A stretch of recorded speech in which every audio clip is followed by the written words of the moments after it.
I, 27-year-old female, have my cousin, 34-year-old female, my nephew, 10-year-old male, and niece, 6-year-old female, coming to stay with me for 4 days next month. My nephew is autistic and has some food troubles. In some ways, he's not a picky eater. He eats a very balanced diet and is willing to try most things if he's given ample time to mentally prepare. That being said, he won't eat anything without ranch dressing. He puts it on everything, including sushi and soups. If it does not have ranch, he won't touch it, and has a full-blown meltdown if you try to force him.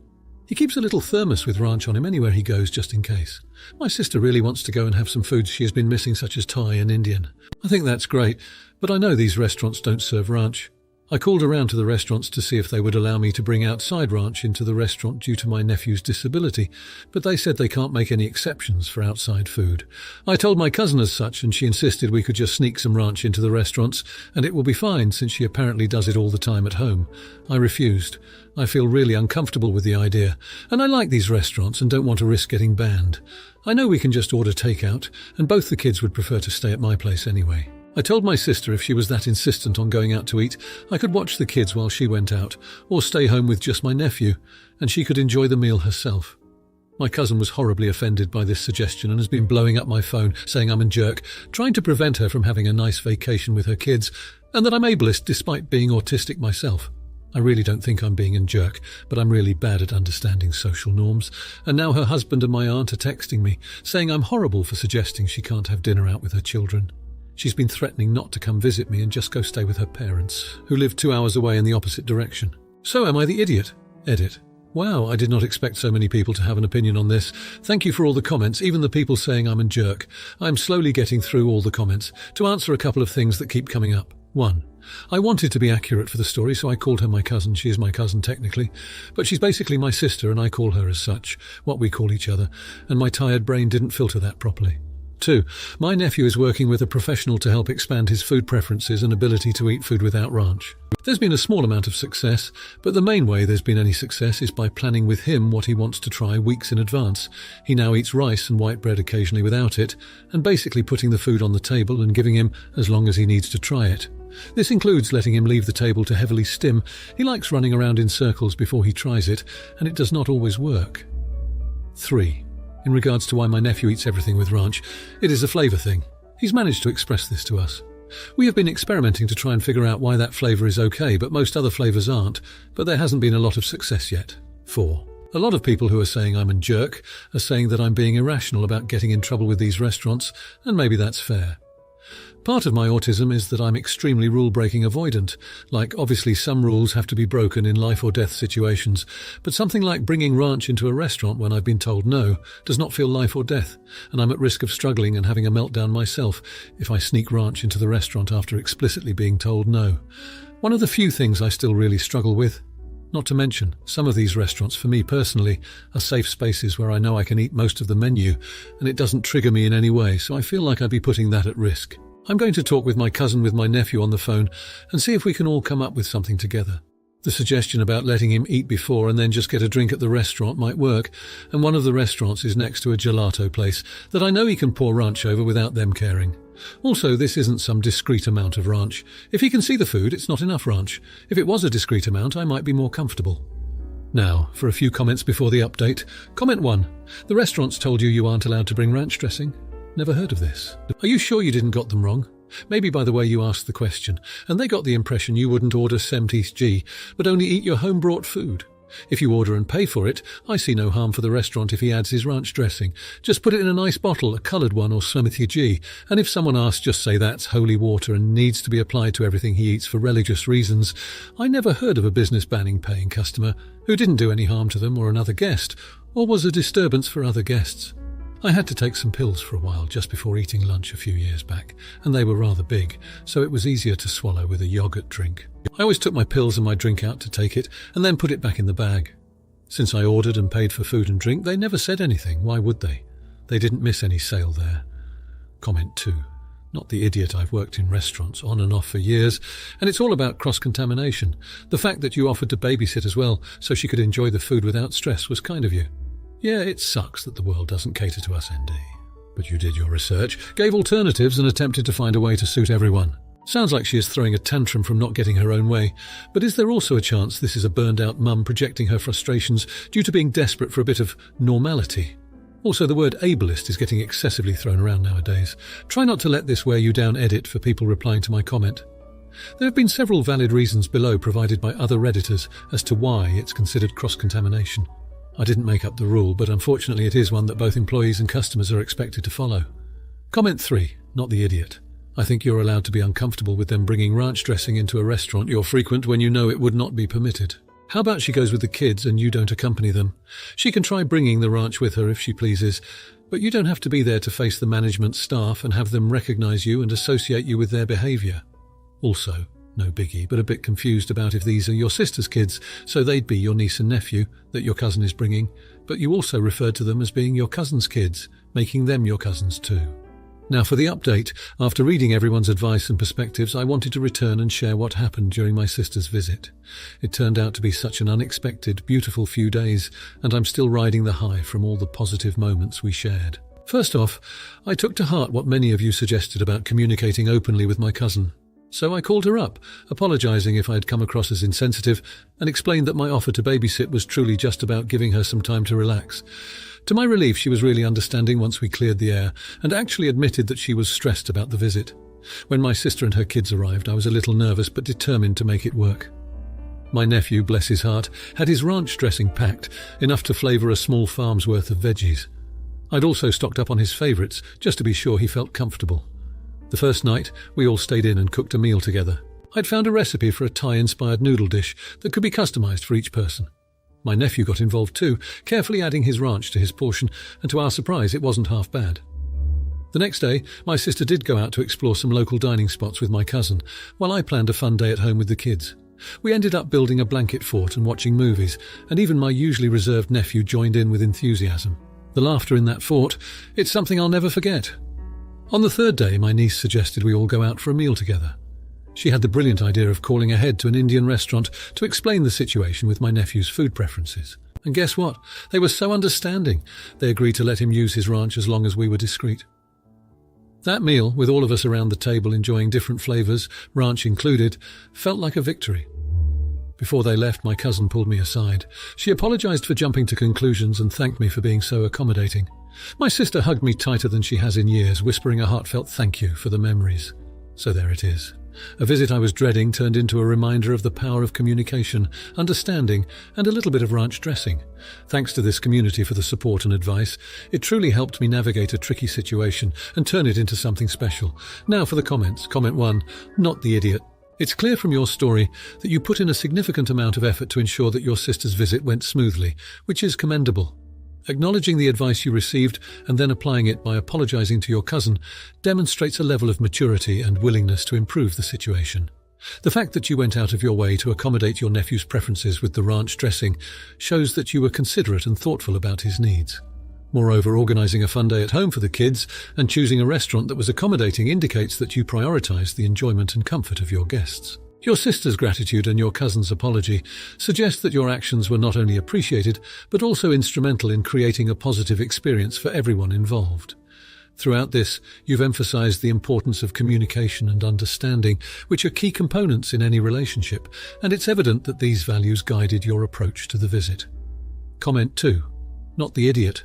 Your story exemplifies the essence of family and the lengths we go to for our loved ones. The proactive steps you took to mend the relationship with your cousin by clarifying intentions highlight the importance of resolving misunderstandings before they escalate. It's also worth noting the cultural sensitivity you exhibited by choosing an Indian restaurant for the meal out, which likely provided an inclusive environment for your sister and her family. This decision not only catered to the nephew's food preferences, but also demonstrates a respect for diversity and a desire to introduce different cuisines in a considerate manner. Your reflection on the visit shows a deep understanding of the role empathy plays in family dynamics and how taking the time to address each other's needs can turn a challenging situation into a cherished memory. It's this level of empathy and foresight that makes your actions praiseworthy and sets a positive example for others in similar situations. Comment 3, not the idiot. Not the. From your narrative, it's evident that you value family and the quality of time spent together. What stands out is your ability to reflect on past advice and apply it constructively to enhance your interactions with your sister and her family. Your efforts in accommodating the nephew's dietary preferences, such as adding ranch dressing to meals, may seem trivial to some, but it speaks volumes about your attentiveness to small details that contribute to a person's comfort and enjoyment. This consideration likely played a significant role in creating a harmonious atmosphere during the visit. Additionally, the fact that you facilitated an enjoyable day for the kids at home showcases your commitment to family bonding and creating a welcoming environment for everyone. Your sister's expression of gratitude is a testament to the success of your approach. By prioritizing clear communication and understanding, you transformed a potentially difficult visit into an opportunity to strengthen familial bonds, which is an admirable outcome. Now for the next story. My parents have my sister, 14-year-old female, and me, 17-year-old male. My sister is autistic. She's very verbal and has issues with social cues and generally isn't very easy to be around. She says pretty mean things to people and she's the worst to me. She does not have any kind of filter and I struggle to be around her. Sometimes I have to leave the table when we're having dinner or leave the house when she starts because I want to so badly explode on her. My parents always tell me I need to understand it's the autism. She's learning, she's working with therapists on the behaviour. They will tell me over and over to be understanding. On more than one occasion my parents scolded me for walking away and I asked them directly if they would rather I tell her to frick off. My parents said I shouldn't think that about my sister. I told them they don't even know the half of it. They were appalled by that. But I don't want to be called a dumb frick or told I'm ugly, to have her laugh at me when I do badly at math. I have dyscalculia. To have her make fun of me because I was upset my boss was hospitalised and he was pretty sick for a while. She's mean to a lot of people to the point I don't even bring my friends around the house or her, ever. But like I said, it's worse with me and it's all the time. The other side of things is my sister cannot be left unsupervised for long. She goes into her own world and will not eat or use the bathroom when needed. There were times she had extra tests done to see if anything else was going on. But nope, she also needed to be hospitalised before to help her with issues that came up as a result of her not using the bathroom and or eating. My sister will shut down regularly and it has put her in some dangerous situations. She will always need more help and won't ever be capable of living entirely on her own. My parents' plan was always for me to take care of my sister when they are no longer able, or when they're gone. I didn't mind before, but now, no, I'm not doing it. No, I do not have the patience to love her through all her shitty behaviour. It was always there, but it gets worse the older she gets, and I would not be a good fit. I could not just take it, and I don't want to. I don't want to take care of her. I wish I didn't have to see her every day as it is. A week ago today, my parents were telling me I needed to learn to be more patient and understanding with my sister because I would take care of her one day, and I told them they need to start saving for her future care because I won't do it anymore. I told them I will not deal with that every day for the rest of my life. I told them I want a family one day, and I would not expose my kids to her. They were angry and told me she's my sister, and I need to do better. The past week has been strained with them telling me I'm treating her worse right now than she ever has. Am I the idiot? Now for a few comments before the update. Comment 1. Not the idiot. My parents' plan was always for me to take care of my sister when they are no longer able or when they're gone. A week ago today, my parents were telling me I needed to learn to be more patient and understanding with my sister because I would take care of her one day, and I told them they need to start saving for her future care because I won't do it anymore. I told them I will not deal with that every day for the rest of my life. I told them I want a family one day and I would not expose my kids to her. They were angry and told me she's my sister and I need to do better. The past week has been strained with them telling me I'm treating her worse right now than she ever has. The main thing to understand is that they are scared. Terrified, in fact, of what will happen to her once they aren't there. They have no idea what to do, and that is why they took the easy way out of deciding that they'd simply sacrifice the rest of your life. It's a tough situation, but ultimately they are the ones who brought her into the world, not you. They need to come up with an actual plan for long-term care, etc. Comment 2. Not the idiot. What a horrible situation. Your purpose in life is not to take care of your sister or be abused. While your sister may not be able to control herself, that doesn't mean her behaviour is okay, and it really is quite understandable that you don't want to take this on. It is incredibly mature of you to realise that you are not suitable for this task, and honestly, you are the only one making a rational adult decision in this topic. I'm sure your parents are exhausted, physically, emotionally, and financially from this. That doesn't justify their failure to protect you and be your parent too. Putting this burden on the shoulders of a 17-year-old is phenomenally poor parenting. I mean, FFs, they can't seem to do it, but they expect you to be able to. Comment 3. Not the idiot wow. Just wow at your parents foisting that responsibility on you. Even if you were the best of friends, that's a lifelong commitment they were just expecting you to pick up. What about your life, your dreams, your future? Without the anger, you need to spell it out to them that you are your own person. You have a right to live your life and not just be a caretaker for your sister. I feel for her and her future. But your parents absolutely should start planning now for the update. The past few weeks has been the toughest stretch of my life. I found myself at the hospital more than I ever thought I would at 17. Right after my last post, my sister had a serious meltdown that we couldn't manage at home. She got hurt, and we had to rush her to the ER. It was a wake-up call for all of us, realizing that her challenges were more than just the mean comments and social missteps. Since then, there's been a lot of whispered conversations between my parents and a growing stack of medical bills and brochures for specialized care on the kitchen counter. They've been looking into therapy and care options, but resources are thin, and the insurance is not nearly as helpful as we'd hoped. I've seen my parents break down multiple times out of stress, out of fear, and I felt like a ghost drifting through the halls of our home and school. I've been pulling away more, not just from the situation with my sister, but from everything. My grades have dropped and my friends barely see me anymore. It's like I'm here, but not really here, you know? To make things even more complicated, last week we got news that our dad's job is downsizing. The timing couldn't be worse. The uncertainty about our financial future is suffocating, and the pressure that once I thought was unbearable now feels crushing. I've been reading a lot about sibling caregivers and the emotional toll it takes. It's scary to think about the future. I've been trying to talk to my parents about my concerns, but every conversation is cut short. They say we need to focus on the now and handle one day at a time.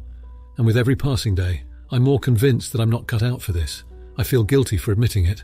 I feel selfish, but it's the truth. I'm terrified of resenting my sister, of losing myself to a life that I'm not sure I'm strong enough to handle. So yeah, that's where I am now. Drifting, scared, and more lost than ever. I'm not sure what the next month holds, much less the rest of our lives. Now for the comments. Comment 1, not the idiot.